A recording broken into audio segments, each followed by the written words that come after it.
بسم اللہ الرحمن الرحیم وَأَمَّا النَّفْيُ فَالتَّقْيِيدُ بِهِ يَكُونُ لِسَلْبِ النِّسْبَةِ عَلَى وَجْهٍ مَخْصُوصٍ مِمَّا تُفِيدُهُ أَحْرُفُ النَّفْيِ وَهِيَ سِتَّةٌ لَا وَمَا وَإِنْ وَلَنْ وَلَمْ وَلَمَّا۔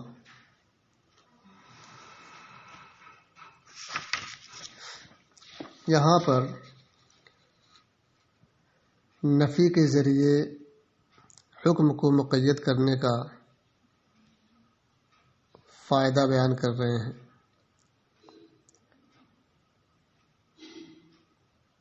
آگے کہتے ہیں فَالتَّقْیِیدُ بِهِ، اس کے ذریعے حکم کو مقید کرنا، یعنی نفی کے ذریعے حکم کو مقید کرنا۔ یکون لسلب النسبت، اور یہ نفی سلب نسبت کے لیے ہوتی ہے۔ سلب نسبت کا مطلب یہ ہوا کہ نسبت کو ختم کر دینا۔ علی وجہ مخصوص، مخصوص طریقے سے، مما تفیدہ حرف النفی، جس کا حرف نفی افادہ کرتے ہیں۔ وہی ستۃ، اور وہ 6 ہیں، یعنی حروف نفی 6 ہیں۔ لا، ما، ان، لن، لم اور لما۔ تو کہہ رہے ہیں یہ حروف نفی ہیں، ان کے ذریعے سے نسبت کا سلب ہوتا ہے، یعنی کسی چیز کی طرف اگر کسی چیز کی نسبت کی گئی ہے تو ان حروف کو اگر وہاں پہ استعمال کیا جائے تو اس نسبت کا سلب، یعنی وہ نسبت وہاں سے ختم ہو جائے گی۔ اب یہ الگ الگ سب کے متعلق کچھ توضیح کر رہے ہیں، وہ بھی دیکھیے۔ فلا للنفی مطلقا، لا یہ مطلق نفی کے لیے آتا ہے۔ یہ مطلق نفی کا مطلب یہ ہے کہ ہر زمانے میں لا کے ذریعے سے نفی ہوگی۔ اور ما و ان لنفی الحال ان دخلا علی المضارع، ما اور ان یہ نفی حال کے لیے ہوتے ہیں، لیکن شرط یہ ہے کہ یہ مضارع پر داخل ہوں۔ تب مضارع پہ داخل ہوں گے تو زمان حال کی نفی کریں گے۔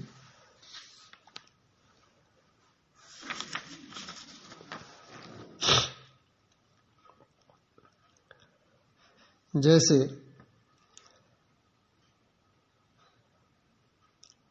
ما یکتب زید، ما یہ مضارع پہ داخل ہوا،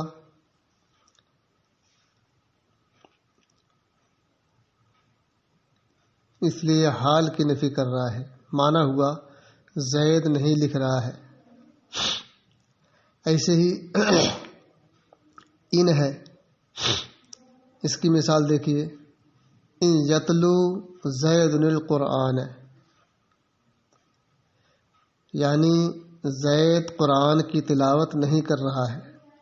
یہاں پہ دیکھیے ان یتلو یعنی فعل مضارع پہ داخل ہوا ہے، اس لیے اس نے بھی حال کی نفی کر دی۔ ولن لنفی الاستقبال، اور لن یہ زمان استقبال کی نفی کے لیے ہوتا ہے۔ جیسے زید لن يدخل البیت، زید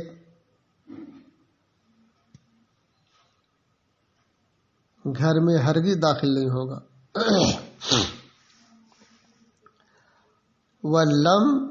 ولما لنفی المغی، لم اور لما یہ ماضی کے نفی کے لیے آتے ہیں۔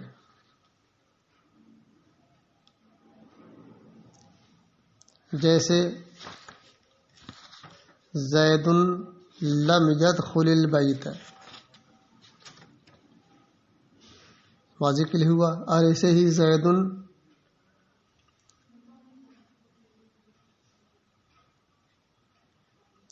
لما يدخل البیت۔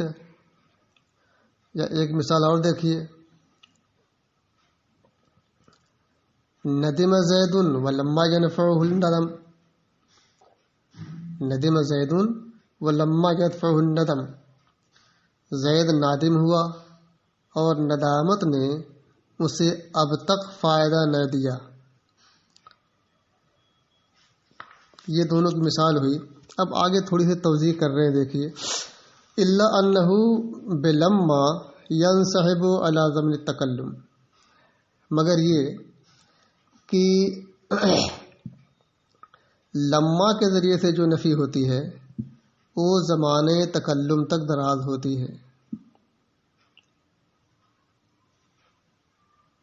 یعنی یہ درازی زمانے تکلم تک ہوتی ہے۔ وَيَخْتَصُّ بِالْمُتَوَقَّعِ، اور یہ امر متوقع کے ساتھ خاص ہوتی ہے۔ دراز تو ہوتی ہے، نفی بھی ہوتی ہے اس میں، لیکن توقع بھی ہوتی ہے ہونے کی۔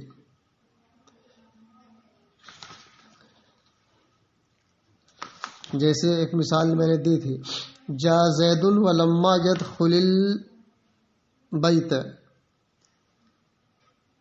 یعنی کہ زید آیا لیکن کمرے میں داخل نہیں ہوا، تو اس کا مطلب یہ ہوا داخل تو نہیں ہوا کمرے میں، لیکن اس کے داخل ہونے کی امید ہے، یعنی زید تو آیا لیکن اب تک کمرے میں داخل نہیں ہوا، تو یہاں توقع ہے اس بات کی وہ داخل ہو جائے۔ وعلی ھذا فلا یقال، اس بنا پر نہیں کہا جائے گا لما یقم زید ثم قام، یہ جملہ درست نہیں ہوگا کہنا، ولا لما یجتمع النقیضان، اور نہ یہی کہنا صحیح ہوگا، یعنی لما یجتمع النقیضان بھی کہنا صحیح نہیں ہوگا۔ کما یقال، جیسا کہ کہا جاتا ہے لم یقم ثم قام ولم یجتمع، یہ دونوں کہنا صحیح ہوگا۔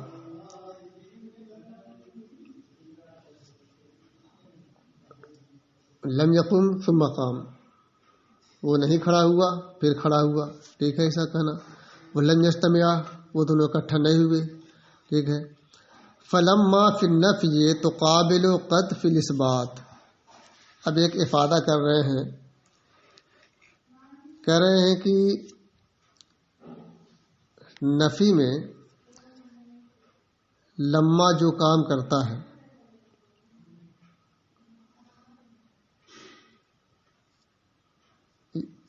یہ اس کے مقابل میں ہے جو اس بات میں قد کرتا ہے۔ لفظی معنی تو یہ ہوا فلما فی النفی تقابل قد فی الاثبات، لما نفی میں ایسے ہی ہے یا اس کے مقابل ہے جو اس بات میں قد ہے۔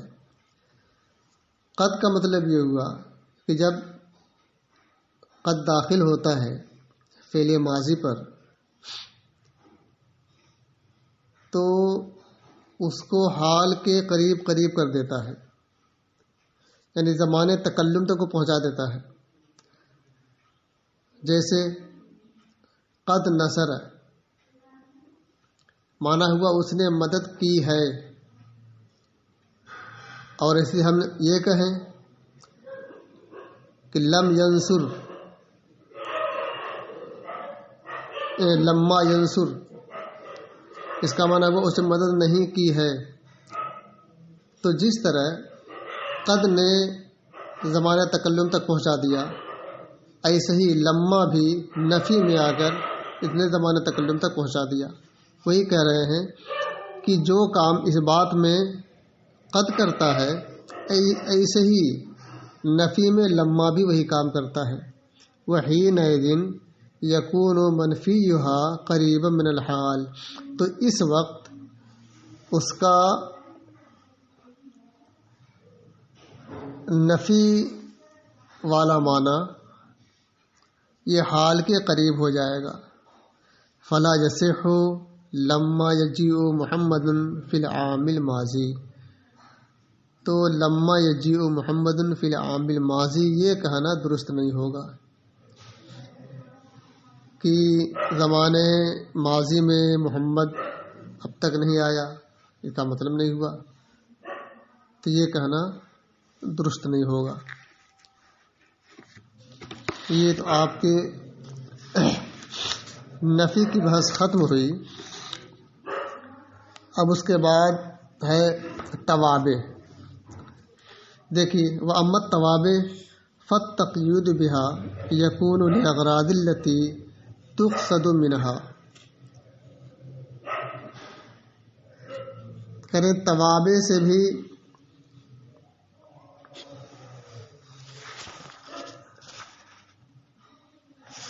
حکم کو مقید کیا جاتا ہے۔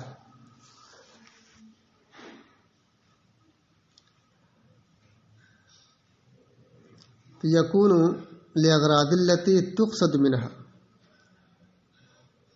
تو یہ یعنی توابع ان اغراض و مقاصد کے لیے ہوتے ہیں جو ان سے مقصود ہوتے ہیں۔ تقصد منہا، توابع سے مراد یہاں پہ کیا کیا ہے؟ کہہ رہے ہیں کہ توابع سے مراد یہاں پہ تمیز ہے، توکید، عطف بیان، عطف نسق اور بدل وغیرہ۔ ان سبوں پر الگ الگ تھوڑی سی توضیح کر رہے ہیں، اس کو بھی دیکھیں۔ فنات یکون للتمیز، کرے نات یہ تمیز کے لیے ہوتا ہے۔ نات کے معنی ہے صفت۔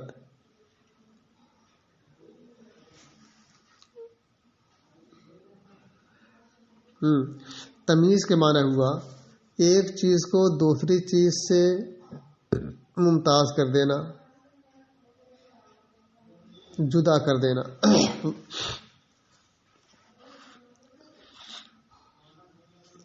دیکھیے مثال کے طور پر حضر علی الکاتب، کسی نے کہا حضر علی، علی حاضر ہوا، جبکہ بہت سے علی ہیں، تو اب اس میں تمیز کے لیے، اس میں فرق پیدا کرنے کے لیے کاتب لا دیا گیا تاکہ یہ التباس دور ہو جائے کہ کون کاتب آیا، کون علی آیا۔ تو کاتب نے آ کر خاص کر دیا کہ نہیں، جو آنے والا وہ علی ہے جو کاتب ہے، عالم علی نہیں آیا۔ والکشف، اور کبھی کشف کے لیے توابع کا استعمال ہوتا ہے۔ کشف کا مطلب یہ ہے کہ لکشف معنی الموصوف، معنی موصوف کی وضاحت کے لیے، یعنی موصوف کی وضاحت کے لیے کبھی نعت کا استعمال ہوتا ہے، جیسے الجسم الطویل العریض العمیق یشغل حیزا من الفراغ۔ طویل، عریض اور عمیق۔ عریض کے معنی چوڑا، عمیق کے معنی گہرا۔ طویل معنی لمبا، لمبا، چوڑا اور گہرا جسم۔ یشغل حیزا من الفراغ، خالی جگہ کو بھر دیتا ہے۔ اب یہاں پر یہ دیکھیے اس میں موصوف ہے الجسم، اور اس کی صفتیں یعنی نعت طویل، عریض، عمیق آ رہے ہیں، جو اس جسم کی وضاحت کر رہے ہیں کہ وہ جسم ہے کیسا۔ لمبا ہے، چوڑا ہے، گہرا ہے، اس کے اندر یہ ساری صفتیں موجود ہیں. تو گویا کہ ان نعوت نے آ کر اس جسم کی وضاحت کر دی. اچھا، اور کبھی یہ تابع تاکید کے لیے بھی ہوتا ہے، جیسے تلک عشرۃ کاملہ. تلک عشرہ یہ 10، کاملہ نہ لائیں تو کوئی بات نہیں، جملہ پورا ہے. لیکن کاملہ لانے کی وجہ صرف یہ ہے کہ اس کے اندر تاکید پیدا ہو کہ یہ 10 مکمل 10، یہ چیز جو ہے یہ کل مکمل 10 چیزیں ہیں. تاکید کے لیے کبھی ایسا کرتے ہیں. اور کبھی مدح کے لیے بھی نعت کا استعمال ہوتا ہے، جیسے حضر خالد الہمام،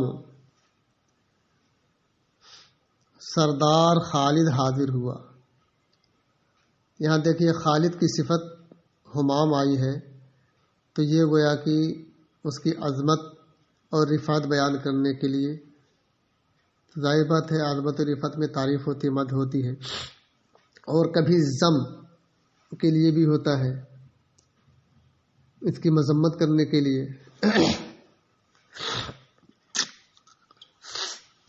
جیسے وَامْرَأَتُهُ حَمَّالَةَ الْحَطَبِ، اس کی بیوی لکڑیوں کا گٹھر سر پر اٹھانے والی. یہ ابو لہب کی بیوی ہے.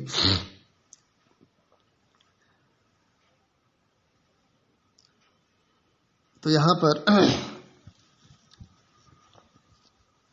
حمالۃ الحطب جو کہا،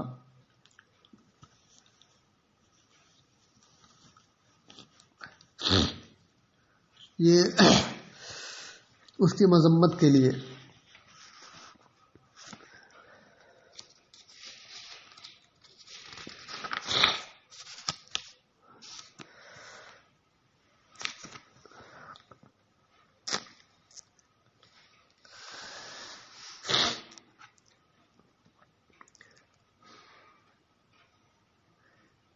اس آیت میں وَامْرَأَتُهُ حَمَّالَةَ الْحَطَبِ یہ کتاب میں لکھا ہوا ہے. اس آیت میں حمالۃ الحطب تا کے ضمہ کے ساتھ ہے، جیسا کہ ہے عاصم کے علاوہ قراء کی قرات ہے. یہ امرأۃ موصوف کی مذمت کے لیے ہے.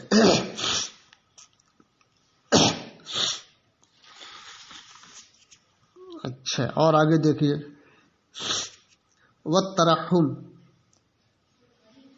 اور کبھی ترحم کے لیے آتا ہے، یعنی ترس کھانے کے لیے، رحم کھانے کے لیے.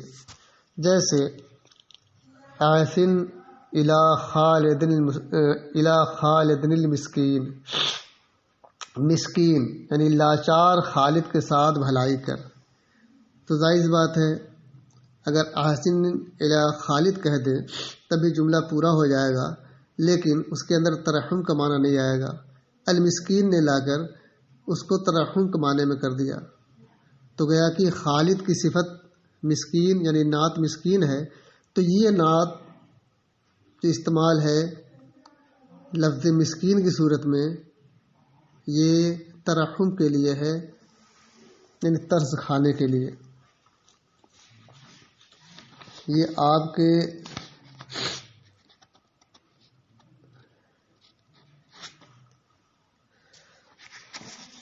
نعت کی بحث پوری ہوئی. اب اسی کے ساتھ ساتھ آپ توکید بھی دیکھ لیں. والتوکید یکون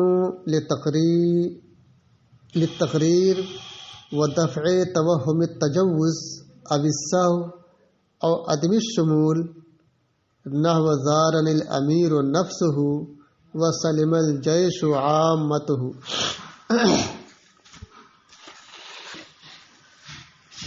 دیکھیے تاکید ہوتی ہے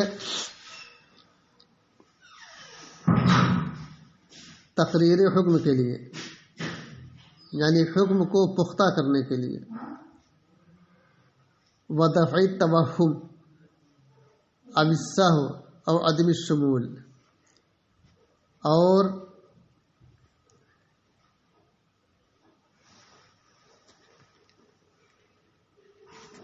معنی مجاز سہو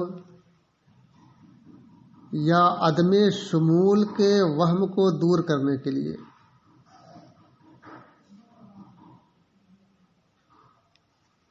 مثال آگے آ رہی ہے، اس کے بعد دیکھیے.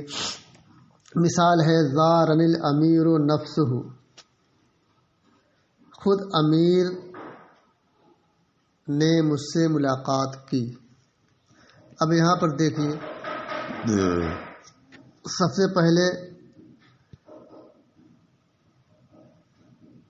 تقریر کے لیے اس کی مثال کیا ہے؟ یہی اس کی مثال ہے کہ حکم کو پختہ کرنے کے لیے. خالی زارن امیر کہا، بات واضح ہے، ٹھیک ہے، امیر آیا. لیکن نفسہ نے آ کر یہ بات بتایا کہ امیر آیا، اس کا نائب نہیں آیا. کبھی ایسا ہوتا ہے کہ اصل آدمی نہیں پہنچتا بلکہ اسی جگہ اس کا نائب پہنچتا ہے تو کہہ دیا جاتا ہے کہ امیر آ گیا. لیکن نفسہ نے آ کر یہ بات بتایا کہ نہیں، اس کا کوئی نائب وائب نہیں آیا ہے بلکہ بذات خود امیر آیا ہے. اچھا، اب اس سہو ایسا بھی ہوتا ہے کہ آدمی بھول گیا،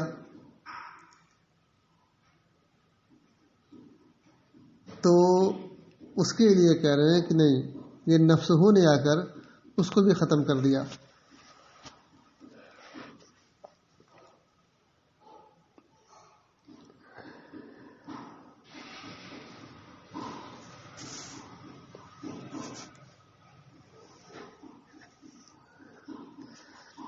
نفسہ کو ذکر کرنے سے یہ بھی احتمال جاتا رہا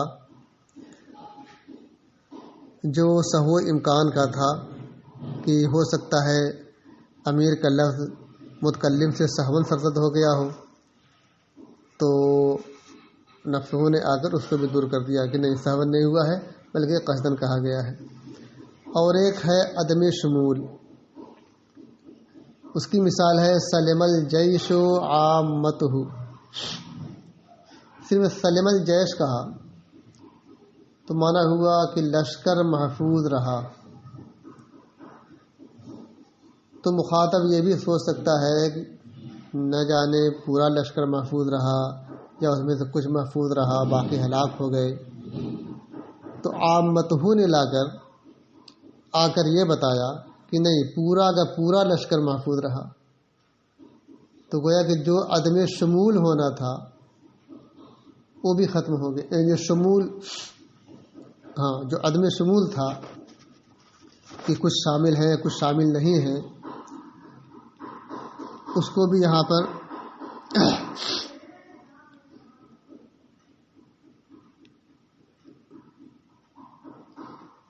عدم شمول کا جو وہم تھا، یہ کہیے تاکید کا مقصد عدم شمول کو ہم کو دور کرنا ہے. تو یہ بتانا ہوا کہ حکم مطبوع کے تمام افراد یا تمام اجزاء کے لیے ہے. جیسے سلم الجیش و عامتہ، کہ اس مثال میں عامتہ جو جمیعہ کے معنی میں ہے، اور یہ جیش کی تاکید کے لیے ہے.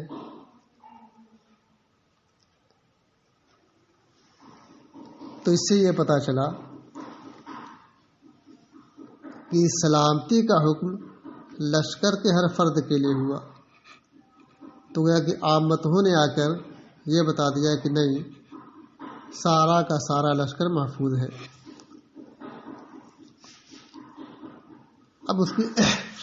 اب دیکھیے وہ عطف البیان.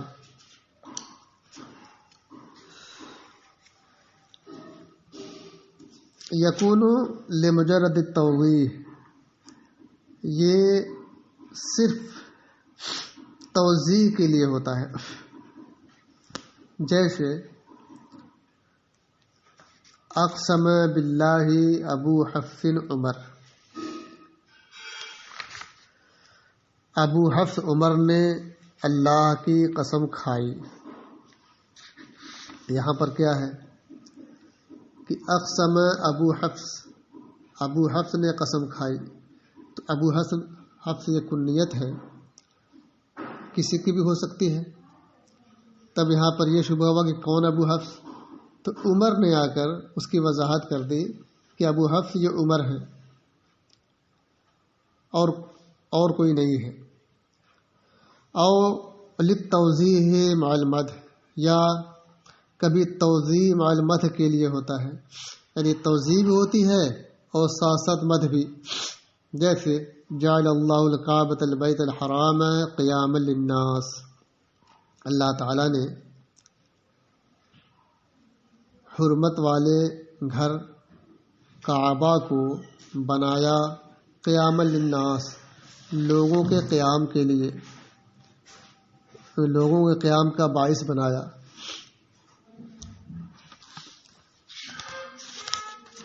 تو یہاں پر یہ دکھانا ہے کہ اس میں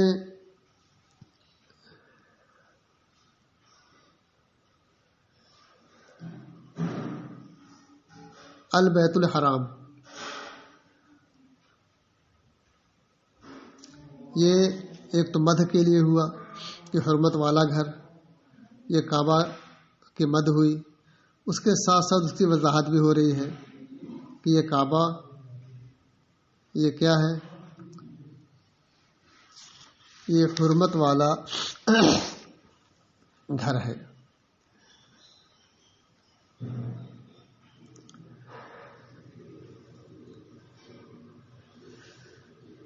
تو یہ بات واضح ہو گئی کہ اس میں البیت الحرام کعبہ کا بیان ہے، جو کعبہ کی وضاحت بھی کرتا ہے اور مدح بھی، اس طور پر کہ کعبہ ایسا گھر ہے جو عزت و حرمت والا ہے، کیونکہ اس میں فسق و فجور، لڑائی جھگڑا اور قتل و غارت گری یہ سب ممنوع ہے۔ اس طرح سے یہاں پر توضیح بھی ہوئی اور مدح بھی ہوئی۔ وَيَكْفِي فِي التَّوْضِيحِ أَنْ يُوضِحَ الثَّانِي الْأَوَّلُ عِنْدَ الِاجْتِمَاعِ،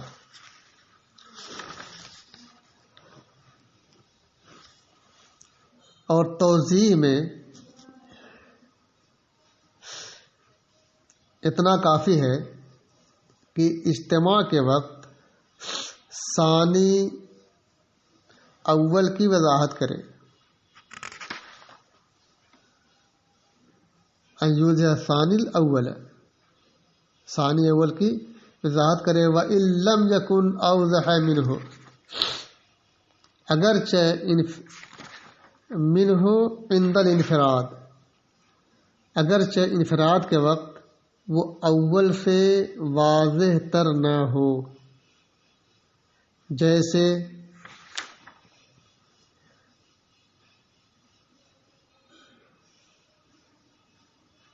علی زین العابدین والاسجد الذہب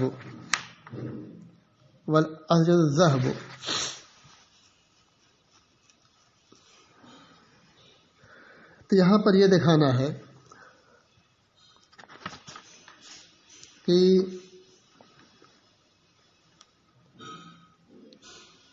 ثانی اول کی وضاحت کرے اکٹھا ہونے کی صورت میں، علی اور زین العابدین یہ اکٹھا ہوئے،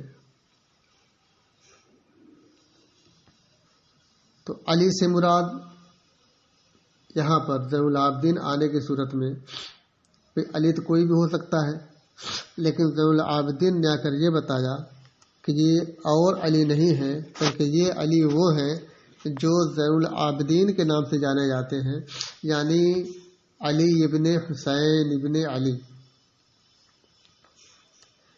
اور اسجد ایک لفظ ہے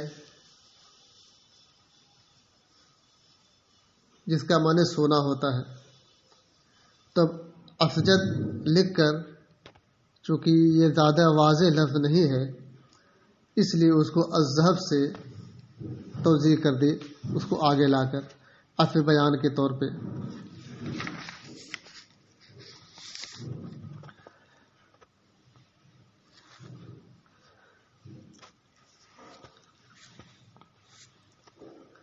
وعطف النسق يكون لأغراض التي تؤديها عرف العطف كالترتيب مع التعقيب في الفاء ومع التراخي في ثم۔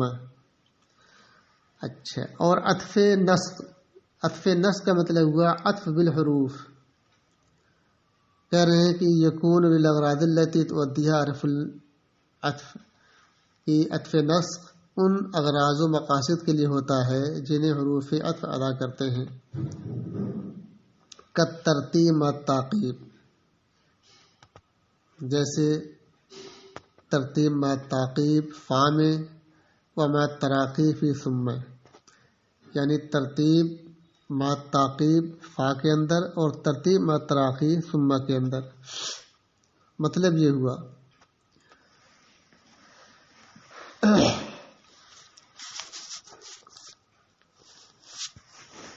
بلکہ مثال بھی دیکھتے چلیں۔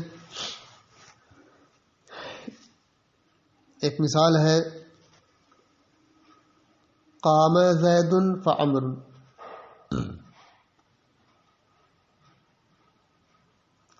زید کھڑا ہوا پھر عمر۔ اس کا مطلب یہ ہوا کہ زید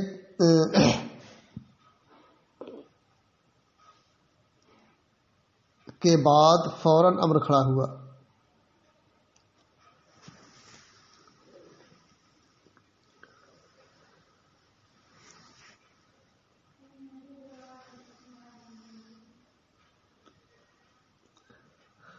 تعقیب کے معنی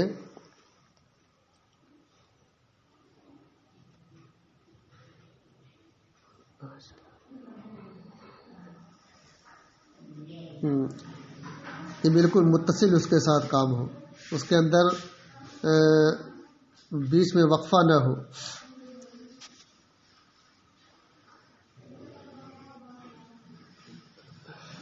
تو مانا ہوا کہ زید کھڑا ہوا پھر عمر، یعنی فوراً عمر کھڑا ہوا۔ تو فا کے ذریعے سے عطف کرنا یہ ترتیب مع تعقیب ہوا، اور ایسے ہی حرف عطف ثم ہے، اس کے بارے میں ہے کہ یہ تراخی کے ساتھ ہوتا ہے، اور مع تراخی فی ثم میں تراخی کے ساتھ، یعنی بیچ میں وقفہ بھی ہو۔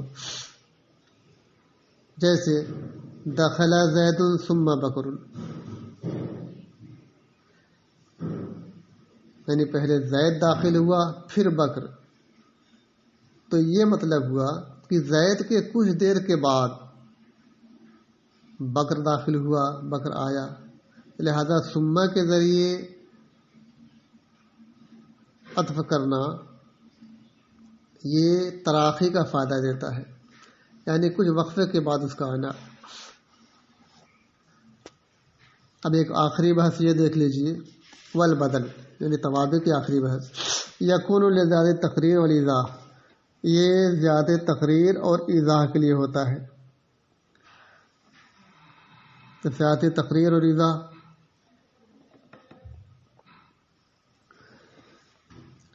جیسے قدم ابنی علی فی بدل الکل، میرا لڑکا علی آیا۔ تقریر یعنی پختہ کرنا کسی چیز کو اور اس کی واضح کرنا۔ تو بدل یہ کس کے لیے ہوتا ہے؟ لے زیادہ تقریر اور ایضاح۔ اب مثالیں الگ الگ دیکھیے، یہ بدل کئی طرح کے ہوتے ہیں، بدل الکل، بدل البعض، بدل الاستعمال اور بدل الغلط۔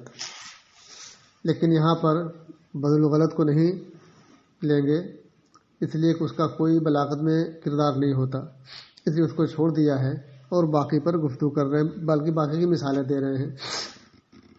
جیسے بدل الکل میں قدم ابنی علی، میرا لڑکا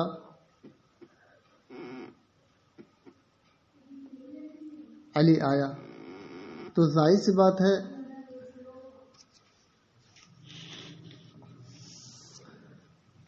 بلکہ یہ دیکھ لو تھوڑی سی اور توضیح کہ بدل کیا ہوتا ہے۔ بدل وہ تابع ہے جس چیز کی نسبت اس کے مطبوع کی طرف کی گئی ہے اور اس کی طرف بھی اور وہ اس کی طرف بھی منسوب ہو، اور نسبت سے دراصل یہی مقصود ہو، نہ کہ مطبوع۔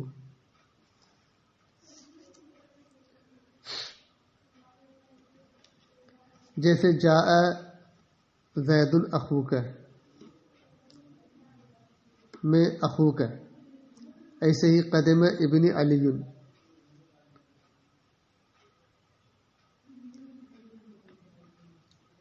میں علی۔ تو بدل کی کل 4 قسمیں ہوئیں: بدل الکل، بدل البعض، بدل الاستعمال اور بدل الغلط۔ تو پہلے دیکھ لیجیے بدل الکل کیا ہوتا ہے۔ وہ بدل ہے جس کا مدلول مبدل منہ کا عین ہو۔ اس کی مثال آپ کی کتاب میں ہے قدم ابن علی۔ اس میں علی جو کہ ابنی کا بدل کل ہے اور دونوں کا مصداق ایک ہے، یعنی میرا بیٹا آیا، یعنی میرا بیٹا علی مکمل اپنے وجود کے ساتھ آیا۔ وَسَافَرَ الْجُنْدُ أَغْلَبُهُ فِي بَدْلِ الْبَعْضِ۔ اب یہ بدل البعض کیا ہے یہ بھی دیکھیں کہ بدل البعض وہ ہے جس کا مدلول مبدل منہ کے مدلول کا جز ہو، کل نہ ہو، جز ہو۔ جیسے سافر الجند اغلبہ میں اغلب، یہ جند کا بدل البعض ہے، یہ کل نہیں ہے اور اس کا جز ہے۔ تو معنی یہ ہوا کہ سافر الجند اغلبہ،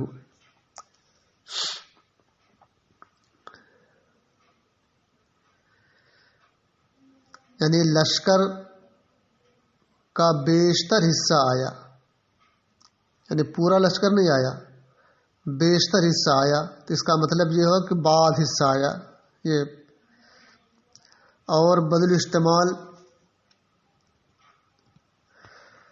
وَنَفَعَ الْأُسْتَاذُ عِلْمُهُ فِي بدل استعمال، اور بدل استعمال میں ایک مثال ہے نفع الْأُسْتَاذُ عِلْمُهُ،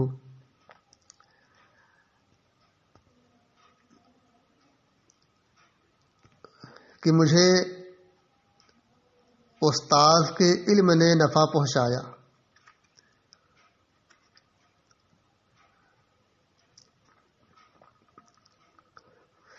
تو ظاہر سی بات ہے استاد نے تو ایک ذات ہے، لیکن اس کے ساتھ جو علم اس سے متعلق ہے، اس سے متصل ہے، اس نے نفع پہنچایا۔ تو پہلے دیکھ لیے بدل استعمال ہے کیا۔ بدل استعمال وہ بدل ہے جس کا مدلول مبدل منہ کا ایسا متعلق ہو کہ مبدل منہ کے ذکر کے بعد سامع کو اس کا انتظار رہے۔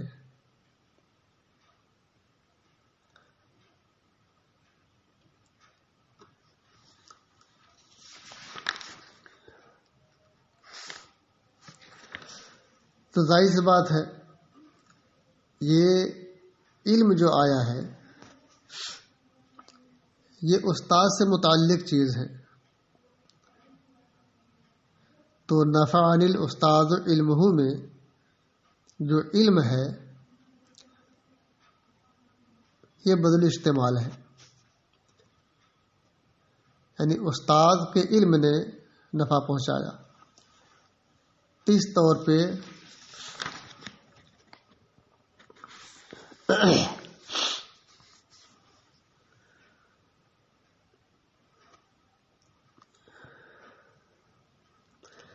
اس مثال میں علم ہو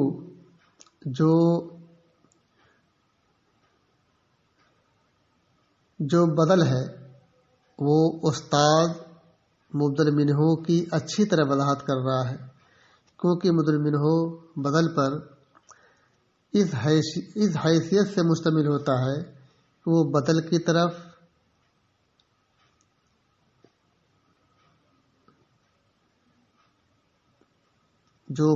طرف اجمالاً مشعر اور فی الجملہ اس کا مقتضی ہوتا ہے، اس طور پر کہ بدل کے ذکر سے پہلے